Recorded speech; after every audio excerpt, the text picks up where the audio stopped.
शिक्षक, आई वडील, मित्र, पुस्तक, अनुभव, निसर्ग हे आपले गुरु असू शकतात। या दिवशी महर्षी व्यासांचा जन्म झाला होता। त्यांनी वेद, पुराण, महाभारत यासारखी महान ग्रंथ रचना केली, म्हणून त्यांना आदी गुरु मानलं जातं आणि गुरुपौर्णिमेचा दिवस व्यास पौर्णिमा म्हणूनही ओळखला जातो। भारतीय संस्कृतीत गुरु शिष्य परंपरा खूप जुनी आहे। महाभारतात द्रोणाचार्य आणि छत्रपती शिवाजी महाराजांचे गुरु होते श्री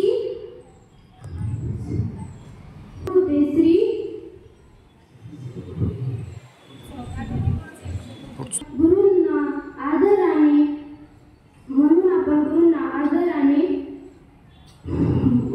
गुरूंची आदराने वागायला हवं। गुरु केवळ शिकवणारा नसतो, तर आपल्याला चांगला माणूस बनवतो।